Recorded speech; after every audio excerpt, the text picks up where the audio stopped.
Hello everybody and welcome back to Revisiting the MCU, the series where we turn back the clock, rewatch, revisit, and re-review every single Marvel Cinematic Universe movie in release order leading up to the epic finale where we'll be ranking them from worst to best, so make sure you subscribe so you don't miss out on that. But on today's episode we are talking about the second outing of the biggest little hero, and he even gets a friend in this one, Ant-Man and the Wasp. Ant-Man and the Wasp sees the return of Paul Rudd's Scott Lang as he nears the end of his house arrest from fleeing to help Captain America in Germany in Captain America Civil War. But just as things are getting good for Scott, Hank Pym and Hope Van Dyne, now the Wasp, needs his help to uncover secrets from the past while a new villain called Ghost is hot on their tails. Now, I didn't expect very much from this movie whatsoever. Just like I did with the first Ant-Man, I didn't have any expectations going in.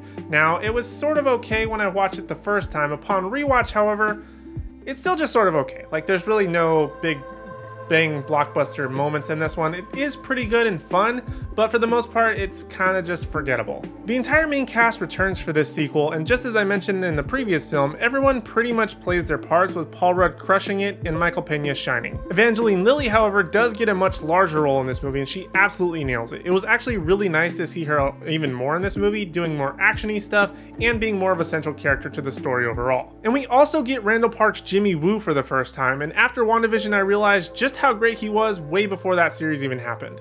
Hannah John Kamen as the villain Ghost is where this movie stumbles a bit though. And I don't think it's her fault, but this movie didn't really need this character whatsoever. It could have survived on the story of trying to get Hank's wife, Hope's mom, back from the quantum realm alone. But I guess the movie needed a villain, so she was it. Where I do have to give credit to this movie though is with the pacing. There is absolutely almost no downtime in this movie, and it has a breakneck pace. The characters are constantly on the move, and the nearly 2-hour runtime melts away so fast. In terms of the CG and style of the movie overall though, it's pretty awesome, nothing overly spectacular, but where the first film focused on Scott shrinking and learning how to be a hero with his interactions with everyday objects, Ant-Man and the Wasp gives a little bit more of a story to chew on and beats to let the shrinking and growing of things make it even cooler.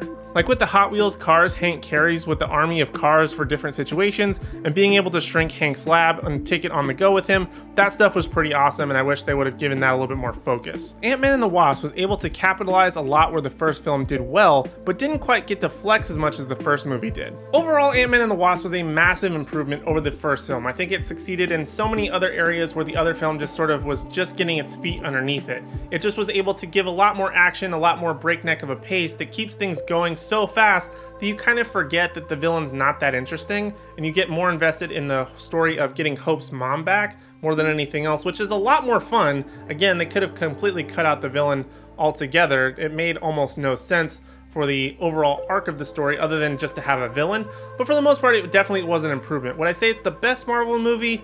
Definitely not. In terms of if you want to know where I rank it though, that you'll have to wait for the epic finale where we're going to be ranking them from worst to best. Make sure you hit like on this video, subscribe, and ring the bell notification so you don't miss out on any future videos, including the Revisiting the MCU or when we rank it, or anytime I just do a random video. But you should also check out my other videos on the Animated Apparel Company YouTube channel, where I go live every so often with Joey. We talk about various shows that may be going on, or just talk about random junk that may be happening just in pop culture. We can talk about superheroes. I have my awesome History of series where you get to know a little bit more about characters that are currently relevant, or just in comics in general, you get a little bit more history and backstory to them. Make sure you check out that series. I'll leave it linked down below. And also make sure to check out animatedapparelcompany.com for all your awesome nerdy merch from Marvel, DC, pretty much any superhero, gaming, anime, all that awesome stuff. You can even use my special code Aaron20 to get 20% off your order, save a little bit of money, and get some more stuff. But other than that, those are pretty much my thoughts on Ant-Man and the Wasp. I know it's pretty short, but I mean, there really wasn't a lot to chew off on this one, at least compared to like Endgame and some other epic ones.